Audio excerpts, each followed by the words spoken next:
पिछले कई दिनों से झारखंड में सियासी उठापटक चल रही थी, लेकिन अब यह सियासी उठापटक शांत होने वाली है क्योंकि झारखंड के मुख्यमंत्री चंपई सोरेन ने आज विधानसभा में बहुमत हासिल कर लिया।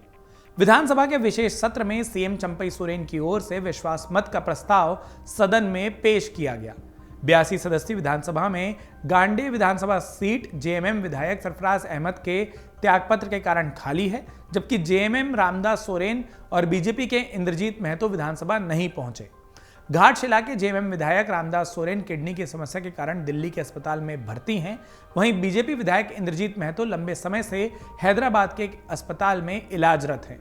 विश्वास मत के दौरान प्रस्ताव के पक्ष में 47 वोट मिले, जबकि विरोध में 29। विधानसभा में विश्वास मत प्रस्ताव पेश करते हुए सीएम चंपई सोरेन ने कहा कि केंद्रीय जांच एजेंसियों का दुरुपयोग कर हेमंत सोरेन को फंसाने का काम किया गया है। उन्होंने कहा कि ईडी ने हेमंत सोरेन को उस मामले में गिरफ्तार किया जिसका कोई खाता बही नहीं है, जबकि बीजेपी विधायक भानु प्रताप शाही का ईडी ने 7 करोड़ रुपए की उनकी संपत्ति जब्त कर ली, लेकिन उनके खिलाफ कोई भी कार्रवाई नहीं हुई। वहीं मुख्यमंत्री चंपई सोरेन के बाद पूर्व सीएम हेमंत सोरेन ने अपनी बातों को सदन में रखते हुए बीजेपी पर गंभीर आरोप लगाए। उन्होंने 31 जनवरी की रात को काली रात बताते हुए कहा कि देश के लोकतांत्रिक इतिहास में एक काला अध्याय बन गया। उन्होंने कहा कि 31 जनवरी की रात को देश में पहली बार किसी सीएम या पूर्व सीएम या किसी व्यक्ति की गिरफ्तारी राजभवन में हुई। हेमंत सोरेन ने आरोप लगाया कि उनकी गिरफ्तारी में राजभवन भी शामिल रहा है। हेमंत सोरेन ने ईडी के सभी आरोपों को बेबुनियाद बताते हुए कहा कि यदि उनके नाम की 8.5 एकड़ जमीन के कागजात को सामने रख दिया जाए तो वो राजनीति से संन्यास ले लेंगे। इतना ही नहीं, वो झारखंड भी छोड़कर चले जाएंगे, ये बात भी उन्होंने कही। हेमंत सोरेन ने कहा कि मैं आंसू नहीं बहाऊंगा, वक्त के लिए बचा कर रखूंगा।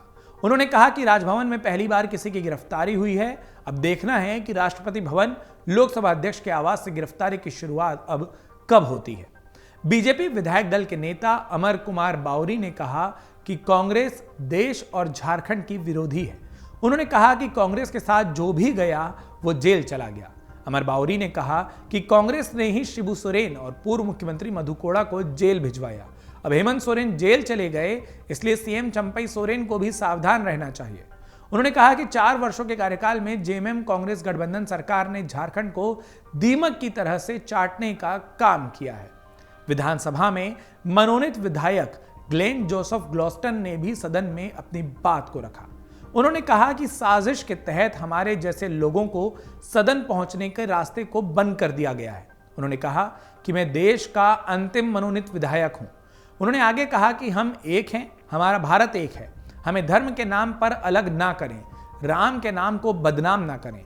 उन्होंने भाजपा की तरफ कहते हुए कहा कि आपने हमारे हक को छीन लिया है। अगर आप ये वीडियो YouTube पर देख रहे हैं तो हमारे चैनल को सब्सक्राइब करें और बेल आइकन को दबाना ना भूलें। अगर आप Facebook पर ये वीडियो देख रहे हैं तो हमारे पेज को लाइक करें।